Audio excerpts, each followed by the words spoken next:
To create the new QX60, the first thing that Infiniti did was take the old QX60 and throw it away, because this is an entirely new vehicle. Other than the V6 engine under the hood, nothing is shared with the outgoing model. Up front, we can see the latest version of Infiniti's grille. This is basically the same sort of shape that we see in a variety of other Infinitis, but they've definitely made this squarer, more upright, more bold, and perhaps a little bit more masculine, I'd say, than the last generation model. The previous QX60 was definitely a product of Infiniti's bubbly era. Everything was very round, and this definitely has a lot of curves to it, but it's also an awful lot squarer than before. We have some angrier headlights right here, and those cut right into that grille. No fog lights below, but well-integrated parking sensors. Whether you approach the QX60 from the front or from the side, the boxier and taller hood is definitely the first thing you're going to notice. It gives us a presence that we didn't find in the outgoing QX60. The QX60 in this generation, like the previous generation, is still closely related to the Nissan Pathfinder, but on the outside, they share very, very little. We have just a windshield that's common between the two, and the rest of the bodywork is quite different, because Nissan wanted to give this a sloping roof towards the rear right there, pinched glass line as we go towards the rear, and they've actually pinched the body itself inwards at the back. The designers at Infiniti said they chose to do that with the new QX60 to give this more of a wide hip profile. So you can definitely see that the body flares out right there behind those third row windows, and then that flare continues as we move around towards the hatch. Size-wise, this is almost exactly the same size as its most direct competitor in North America, the Acura MDX. And like the MDX, this is a 3-row vehicle that seats 7 in most versions. You can get a 6-seat version, and of course in the MDX you can take the middle seat out as well. But because of the way they've designed this rear end with the pinched narrow dimension there, this does not seat 8. The Infiniti folks I spoke to said that for their customer, styling was a little bit more important than the 8th seat, so let me know what you think about that down there in the comment section below. When it comes to styling, I definitely love the way this new QX60 looks. It has a very concept car-like look towards the rear, with Infiniti definitely spread out right there. These new LED tail lamps in the rear. We do have amber turn signals, which is a touch that I like. One odd thing, however, no visible exhaust tips at the bottom. Instead, we get what sort of look like, I guess, skid plates. That's what they were going for, they said, but these also kind of look like faux exhaust tips like we'd find on a modern Audi. In case you're wondering, the only exhaust tip is over here on the passenger side, and from a lower angle, these definitely look like mini skid plates. Right in the middle, we have a 2-inch receiver and a 7-pin wiring harness, because this is capable of towing 6,000 pounds now. The one component carried over from last year is the V6 engine. This is a 3.5-liter naturally aspirated V6 producing 295 horsepower and 270 pound-feet of torque. But instead of a CVT, we find a new 9-speed automatic transmission designed by ZF of Germany. Interesting bit of trivia, this is the same 9-speed automatic transmission that we found in the previous generation Acura MDX, and also a wide variety of Jaguar Land Rover products. If you didn't care for the way the previous QX60 drove because of the CVT, or you were worried about towing with a CVT, then you might want to give the QX60 another look, because this is completely different out on the road. And the transmission is the large reason why towing ability is up to 6,000 pounds, because this 9-speed automatic has an extraordinarily broad ratio spread, a very, very low first gear, and a pretty high final gear as well. So this gets better performance than the previous generation QX60, while getting about the same fuel economy, 22 to 23 miles per gallon, depending whether you get front-wheel drive or all-wheel drive. That's obviously not going to be as high as some of the hybrid competition, but it is substantially similar to the average in this segment.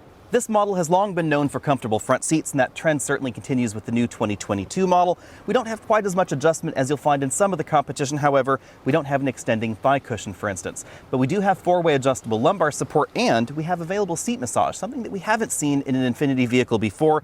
And this massage is a little bit closer to what we see out of some Ford products, only improved. We don't have any seat bottom cushion massage, but in the back we have air bladders that inflate and deflate. It's not quite as aggressive and doesn't go quite as high up your back as the massage in a Mercedes or a Volvo, but this is going to be a lot less expensive. And this massage stays active longer. On my trip from the hotel out here to the beach, it was about an hour and a half. I only had to start the system twice, and in a Volvo, I would have had to have started it about 6 times. We have a power tilt telescopic steering column, as you'd expect in a luxury vehicle. It's memory linked, of course, with a 2-position memory over there on the driver's seat, and the front passenger seat has the same range of motion as the driver's seat, including the massage functionality and the 2-position memory. Jumping into the back seat, we find a ton of legroom, but keep in mind that the legroom numbers on the side of your screen are preliminary, because I don't have official legroom figures for the QX60 just yet for some reason. The second row seats slide forward and backwards. That way you can spread the legroom out between the front row, the second row, and the third row pretty equitably. But I can actually fit back there in the third row. I was very comfortable up front, and I have about 7 or 8 inches of legroom left. The QX60 has another trick up its sleeve if you're a family with kids in child seats. We have latch anchors in both of these outboard seats. This is the 6-seat version, and these seats tilt and slide in a manner so you can leave a child seat latched into place. This angle does not change. When the seat is tilting and sliding forward, that makes getting into the third row considerably easier if you have child seats than really in anything else in this segment. I've always been surprised that companies like Volvo that are super focused on safety and family safety, or even Honda and Acura, don't have this kind of feature in their 3-row crossovers. Really, if you want this kind of feature, you're left to a very limited number of 3-row crossovers and a Chrysler minivan. Another interesting touch is the center console. This is somewhat similar to what we see in the MDX, only this is not a seat. This is just a center console. You can unlatch it from the vehicle and then store it right there under the cargo load floor. They made sure that this underfloor storage compartment could fit not just that center console, but also a few things right next to it, and then have the lid close. Now it's time to check out the third row. I simply press that button to tilt and slide the seat forward, hop back in here into the third row, and then pull the seat back into place. It's all the way back in its tracks. My knees are just barely touching the second row seat, but with 2 people back here, I definitely could do this for a while. And that 2 people part is important. There is no center seat right back here. Instead, we just get a little rubbery storage area. As far as headroom goes, I can sit upright back here, but my head is pressing into the ceiling pretty hard. We have more headroom back here than we find in a variety of the competition, but it seems like we do have a little bit less in here than the Nissan Pathfinder. And that's again because of the way they've styled the rear end.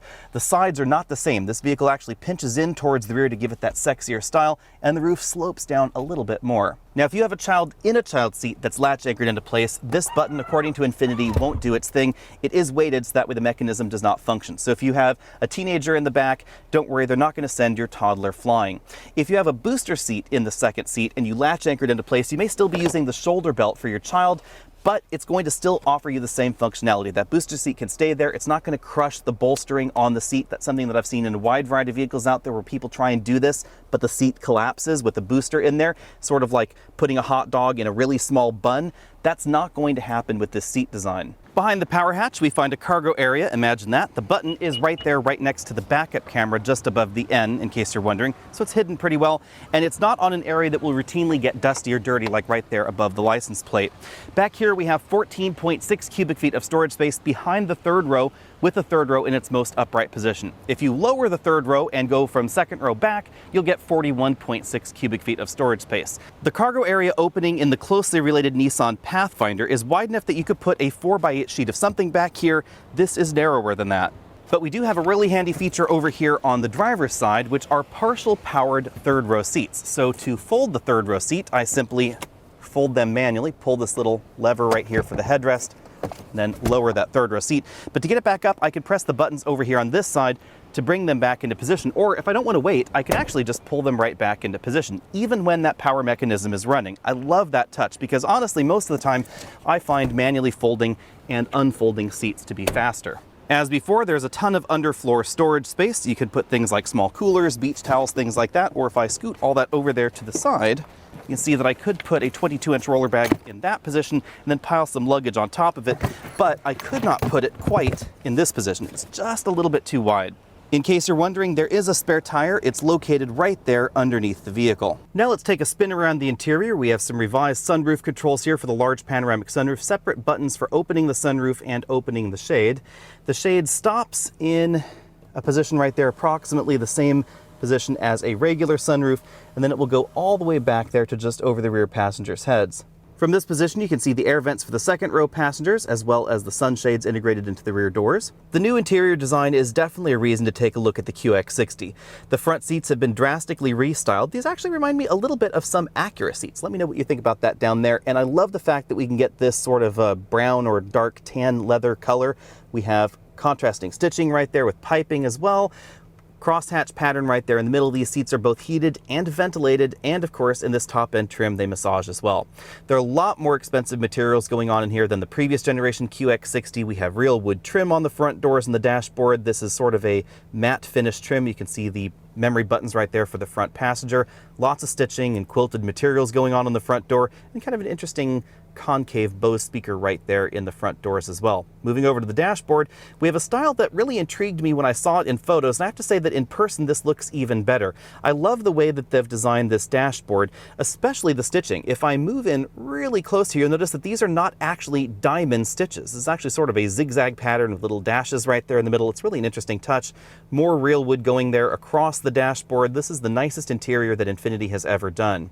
Large air vents running right there across the dashboard with a lot of piano black. Piano black's not my most favorite trim right there, but we do have a large touchscreen infotainment system right here in the dashboard. As you'd expect out of a modern system, this supports Apple CarPlay and Android Auto, but it only uses the left portion of the screen here, reserving the right portion of the screen for a variety of different functions. The right side of the screen can be adjusted, or you can leave it right there to show you the infotainment screen. The rest of the software is pretty similar to what we've seen in other Infiniti vehicles for a while, just heavily modified for this particular system. The actual software is very different, but they kept the user interface quite consistent. So if you've used an Infiniti product before, that should be pretty intuitive. Lots of touch controls down here for the tri-zone automatic climate control, heated ventilated seats, heated steering wheel, an automatic air cleaning system with the built-in ionizer. You can see that little logo right there as well. Moving down from there, we find the engine start-stop button, a new joystick-style digital shifter. This is the drive mode selector, auto start-stop. That is a button that you can choose to disable. Regular USB and USB input with a Qi wireless charging mat, although you can see you can't really hide that cord away. Two big cup holders over there on the passenger side, and then a controller for the infotainment system. You can either use this controller or you can touch the screen. I love the fact that Infiniti gives us choices there, because sometimes this function seems a little bit easier. If I'm on the map, the native map in the vehicle, I find this is the easy way to zoom in and out or quickly change through screens there. But for interacting with CarPlay or Android Auto, it's just easier to touch the screen. Electric parking brake right there with auto brake hold. Then a padded center armrest that opens to reveal a moderately sized storage compartment. There's a USB charge-only port in there, a 12-volt charge port, and probably enough room for some small knickknacks, but it's not quite as large as you might think. And I think that's because Infiniti wanted to give us a large amount of storage space under the center console. You can definitely put some large tablet computers right down there, perhaps even small purses, things like that. And that's because this center console here is fairly thin as far as they go. It's about 3 inches thick, and the rest of that space down to the floor can be used for storage. On the driver's side, we find a full-color heads-up display that gives us a wide variety of readouts. They're notoriously difficult to film, so let's just move on. The instrument cluster in this model is a large full-color LCD. It has 2 basic views. I can control those via buttons on the steering wheel, and I can get 2 large dials or those smaller side dials right there. And then you can switch through the information displayed right there in the center. This gives us things like our typical trip computer readouts, infotainment information, status of the vehicle's active safety systems, and the ability to adjust some settings. There's also a home screen right there. And now if I change the meter view, you'll notice that the home screen will give us CarPlay information on the right, and then status of the active safety systems, as well as a compass rose right on top. The steering wheel is a new design with sport grips up top, a split bottom spoke right down there, really thin side spokes, which gives it an attractive look, and then paddle shifters on the back. Again, this does use the 9-speed automatic transmission. These are the controls for that multifunction LCD instrument cluster. We then have some infotainment buttons on the left side, and then controls for the adaptive cruise control over here on the right. Since this does have Infiniti's aggressive lane centering system, they've given us a button over here to the left of the steering wheel that allows us to turn that aggressive lane centering system on and off with a simple, easy button press. A lot of you have had questions about the new 9-speed automatic transmission, so let's just dive right into the transmission first. This is essentially the same 9-speed automatic transmission design that launched in a few Jaguar and Land Rover products, and of course Jeep products as well. This 9-speed automatic transmission has a somewhat unusual design for an automatic transmission. It has what are known as positive engagement clutches, basically a toothed clutch. So a regular automatic transmission just has what you could think of as brake pads, basically, that's enabling gear changes. This transmission is a little bit different. In order to enable this to have a super low first gear and a really tall final gear, they had to use a different kind of clutch. And that clutch requires shifts that are a little bit longer than normal. But it's not every shift. So if I just stop here, for instance, and even if I put this in the manual transmission mode, first gear, pretty low, gives us a pretty aggressive start.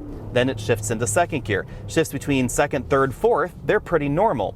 But when you start shifting all the way up to 9, there are going to be 2 shifts that feel a little bit slower, a little bit different. And more importantly, as you're downshifting, there's some shifts that are going to feel a little bit different. So, for instance, if I can get this over the speed here to get into 6th gear, take me a little bit up this hill. There we go. Now we're in 6th gear. Now, if I wanted to downshift, if I floored it, it takes a little bit to downshift. If, on the other hand, I'm going a little bit slower and I'm in fourth gear and I floor it, it's faster shifting, and you'll definitely notice that difference as it crosses those boundaries with that clutch type. Now, this is the same transmission that Acura used in the previous generation MDX, but to be perfectly honest, Acura and Honda's software with this same 9-speed automatic transmission hasn't been as good as the other car companies that have been using the transmission. And that was really, I think, what soured some folks to the 9-speed auto. This uses software programming that is substantially similar to the latest versions of the Chrysler products, the Chrysler Pacifica, etc., and of course those Jaguar Land Rover products as well. This is much more responsive, it feels much more normal. But you should know that if you're the kind of person that wants to use the paddle shifters all the time out on your favorite mountain road, this is not going to be quite as engaging as some of the competition. But as far as the transmission goes, no complaints whatsoever, to be perfectly honest. I love the fact that this has that really strong starting gear, so that's really going to give you better performance if you do plan on towing with your QX60. It also gives you better 0 to 60 acceleration, and the taller final gear means at higher speeds, this is going to be giving you better fuel economy. So if you live in some of those states with 75 or 80 mile an hour speed limits, this is going to be giving you better fuel economy at those higher speeds than a lot of the competition. Although I am driving this near home, I haven't had this at home to do an official 0 to 60 test run or an official 60 to 0 test run, but I suspect this is going to be pretty similar to the Nissan Pathfinder and not far off what we see in the Acura MDX in terms of stopping distance. This is going to be a little bit slower than the MDX, most likely when it comes to 0 to 60 times. That new Honda 10-speed automatic transmission has some very, very aggressive gear ratios, and that engine produces a little bit more power and a slightly different power band, generally seems to make that vehicle a little bit faster 0 to 60. You're also going to notice out on winding mountain roads like the one that I'm on here, I'm on California's Highway 1, that the MDX is a little bit more willing to turn in around the corners under power thanks to its torque vectoring all-wheel drive system. Now, if you get the front-wheel drive version of the MDX, honestly, it feels an awful lot like this QX60. Both have well-sorted handling, both have decent steering. There's not a whole lot of feedback coming from the front tires, but it is reasonable. But if you get the all-wheel drive version, then the MDX does have the leg up on handling, thanks to that torque vectoring rear axle. Oddly enough, torque vectoring axles are pretty rare even in the luxury segment. We find one in the MDX, and then aside from that, you're going to have to spend nearly $100,000 before you find another torque vectoring axle in a 3-row crossover. In reality, not too many people are buying a 3-row crossover for driving dynamics, so I don't think that's a problem for the QX60 at all. And if you're interested in that sort of thing, there's a BMW X7 Alpina if you want to pay about 3 times the price of this QX60. For most folks, the handling ability and handling feel in the QX60 is going to be more than fine. I think Infiniti has done a really good job threading the needle, balancing ride quality and handling ability in the QX60, because they do definitely affect one another, especially in a vehicle like this that does not have an adaptive suspension system. If you want an adaptive suspension system, you're going to have to pay a lot more than the QX60 to find that on the competition. There are definitely some 3-row luxury crossovers out there with suspensions that I find a little bit too firm. This doesn't have that feel even when it's empty. Obviously, if you load up a few people in the back, this is going to get a little bit cushier because the springs are designed to carry the weight in the rear. But even on your daily commute, when you're solo, after you've dropped the kids off, this is going to be just fine. It has a very comfortable, very quiet, very well composed ride, and the rear suspension especially does not get upset over broken pavement in the corners. Now, rather unfortunately, I don't have any cabin noise scores for you just yet, but I wouldn't be surprised if this came in around 70 to 71 decibels. This is just about as quiet as the bulk of the competition. As far as fuel economy goes, I've been averaging 26 miles per gallon, which is a little better than I had expected. This particular model is EPA rated for 22 mpg combined because this is the all-wheel drive version. But I have been spending most of my time out on country highways, top speed around 70 miles an hour or so out on some of the interstate highways that I spent a little bit of time on, and then a lot of time out on roads right like Highway 1 right here. At least for the moment, here's the bottom line for the QX60. Thanks to the quiet cabin, the new suspension, and the new 9-speed automatic transmission, this has definitely shed the luxury minivan image that the previous generation certainly had. Now again, this may not be quite as fun sometimes as some of the competition, but in order to get that level of fun, you're going to have to be driving your 3-row crossover an awful lot harder than most folks are willing to. Now to the nitty-gritty. The Infiniti QX60 for 2022 starts at $46,850, plus of course that pesky destination charge. That gets you the front-wheel drive model with a decent amount of standard equipment, which is one thing that I really love about the QX60. When you take a look at the price tag, this is pretty similar to some of the direct competition, but you'll notice that you get more on the QX60 for that base price. And there's also the reality that outside of the global pandemic and chip shortage that is really causing insane price increases on everything out there, This is generally speaking going to sell a lot closer or slightly below MSRP. You can generally get a little bit of a discount on Infiniti dealer lots, and you aren't going to get quite the same discount on something like the Acura MDX. So even though the MSRPs on some of these things might be close together, actual out-the-door pricing should be a little bit lower on this. If you get carried away with options and you get your QX60 completely loaded, this will be just over $64,000. This one is $64,150, plus of course that pesky destination charge.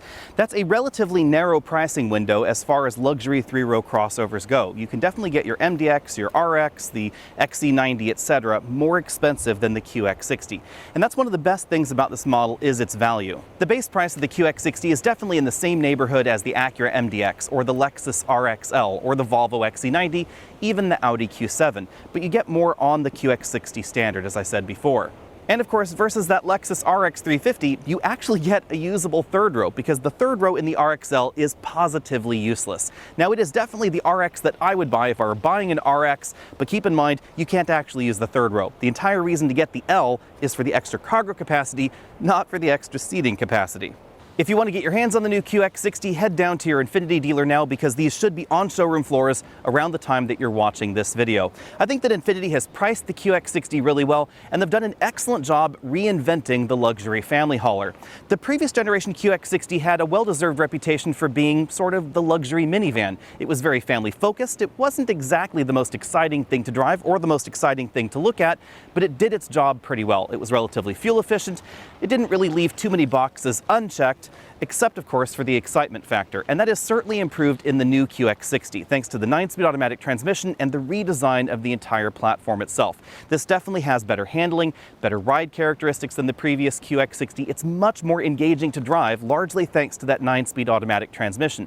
Now, some folks haven't been the biggest fan of this ZF 9-speed automatic, but I will say that the programming on this transmission is significantly better than Honda's programming on the Pilot or on the MDX. In this vehicle, the 9-speed automatic feels an awful lot more like the 9-speed under the hood of some Jeep products, Jaguar Land Rover products, etc. A lot smoother, a lot more engaging to drive. Now, if you want the next level in driving engagement, logically that would be the Acura MDX, but you're going to have to give up the family friendliness that we find in the QX60.